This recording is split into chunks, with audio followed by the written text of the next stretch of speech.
کسی نے کہا تھا کہ نواز شریف اور اس کے خاندان نے لاہور کے اندر، لاہور میں نہیں، رائے میں جدھر وہ شفٹ ہوئے ہیں، ادھر ان کا ایک اجلاس ہوا اور اس اجلاس کے اندر ان لوگوں نے فیصلہ کیا کہ ہمیں سہارتو جیسے 20 سال کے لیے حکومت کرنا ہے. یعنی ان لوگوں نے یہ نہیں کہا کہ ضیاء الحق جیسے 11 سال کے لیے حکومت کرنا ہے. ان لوگوں نے کہا کہ ہمیں 20 سال کے لیے سہارتو جیسے حکومت کرنی ہے. اور آپ لوگ جانتے ہیں کہ سیاست کے اندر سہارتو کے پورے خاندان نے جو اکانومی کے کمانڈنگ ہائٹس تھے وہ پورا قابو کر لیے تھے. تو ان کا مقصد تھا کہ ہم 20 سال کے لیے پولیٹیکل پاور چاہتے ہیں اور ہم فائنینشل پاور چاہتے ہیں. اور ان لوگوں نے کہا کہ ہمیں خطرہ 5 طریقے سے ہو سکتا ہے. ہمیں خطرہ اپوزیشن یعنی پیپلز پارٹی کی طرف سے ہو سکتا ہے، نمبر 1.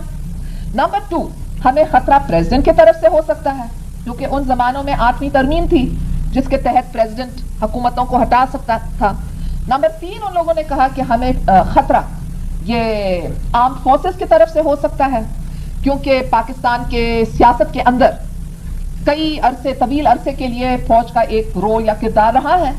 چوتھا، ان لوگوں نے کہا کہ ہمیں خطرہ عدلیہ سے ہو سکتا ہے. 5واں، ان لوگوں نے کہا کہ ہمیں خطرہ پریس کی طرف سے ہو سکتا ہے. تو ان لوگوں نے یہ 5 پوائنٹ پروگرام بنائے کہ پاکستان کا جو تصور قائد اعظم نے برصغیر کے مسلمانوں کو دیا تھا اس کو ختم کرنے کے لیے اور اپنا جو ویژن تھا یا تعبیر تھا وہ لے آنے کے لیے ان کی کوشش تھی. کوئی یقین نہیں کر سکتا تھا. مگر اگر آپ 2.5 سال کو دیکھیں، ان لوگوں نے خاص قانون بنائے کہ چیف الیکشن کمشنر وہی سنے گا جو سیف الرحمان کہتا ہے، اس کو پرائم منسٹر سیکریٹریٹ میں دائیں. چلیں، جو کچھ ہمارے ساتھ ہوا وہ تو آپ سب کے سامنے ایک کھلی کہانی ہے، تو میں اس میں نہیں جانے چاہتی ہوں. مگر آپ نے دیکھا کہ ہمارے خاندان میں کسی کو نہیں چھوڑا. میرے ماں کے خلاف کیسز، میرے اوپر کیسز، زرداری صاحب کے اوپر کیسز، زرداری صاحب کے باپ کے اوپر کیسز، اس کے بھائی کے اوپر، برادر ان لا کے اوپر، ہر ایک کے اوپر کیسز. ہمارے information secretary, personal secretary, political secretary, نوکر جو بھی ہمارے ارد گرد ہیں ان کے خلاف. یہ تو آپ لوگوں کی دعا ہے کہ اللہ تعالیٰ نے ہمیں یہ ہمت دی کہ ہم مقابلہ کر رہے ہیں. مگر پھر آپ نے دیکھا لغاری ہمارا دوست نہیں، ہم اس کے حق میں کیوں بولیں؟ اس کے حق میں نہیں بول رہے ہیں، مگر ہم آپ کو یہ پلان کا انکشاف کر رہے ہیں کہ اس پلان کے تحت ان لوگوں نے نیکسٹ پریزیڈنسی کا 8ویں ترمیم ختم کر لیا.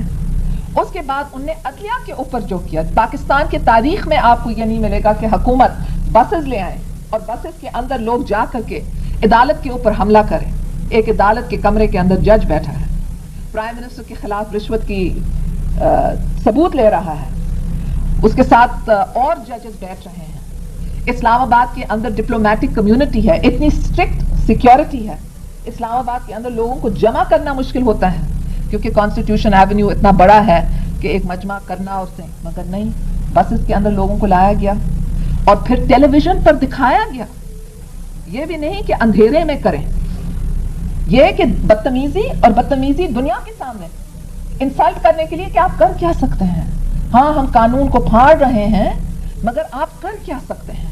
لوگوں کو بے بس بنانے چاہتے ہیں اور ان کو کہہ سکتے ہیں کہ کہنے چاہتے ہیں کہ ہم سب کچھ، اور یہ ان کی غلط فہمی ہے. دنیا کے سامنے ٹیلی ویژن پر دکھائیں کہ یہ ہمارے وزیر ہیں، کابینہ کے اراکین اندر جا رہے ہیں، کراؤڈ کو کہہ رہے ہیں چلو چلو، آپ دیکھ سکتے ہیں ویڈیو کے اندر اشارہ کر رہے ہیں کہ آپ اندر آئیں. اور پھر چیف جسٹس کو بھاگنا پڑا، ججز کو بھاگنا پڑا اور کسی کو کوئی سزا مل نہیں سکا. اس لیے حکومت تو اپنے خلاف گواہی پیش تو نہیں کرے گی. پھر ان کے اپنے پپٹ کو پریزیڈنٹ بنائے، جسٹس تارر کو. ایک چیف الیکشن کمشنر تھا، اس نے جسٹس تارر کے نامزدگی کے کاغذات کو مسترد کیا کیونکہ اس نے کہا کہ آپ نے یہ تقریر میں انٹرویو دیا ہے جس میں کہا گیا ہے کہ جج دہشت گرد ہے. اس نے کہا ہاں میں نے یہ انٹرویو دیا ہے. تو جب اس نے کنفرنٹ کیا کہ آپ نے تقریر رسالے کو یہ انٹرویو دیا ہے جدھر آپ نے کنٹمپٹ آف کورٹ کیا ہے اور اس نے سب کے سامنے تصدیق کی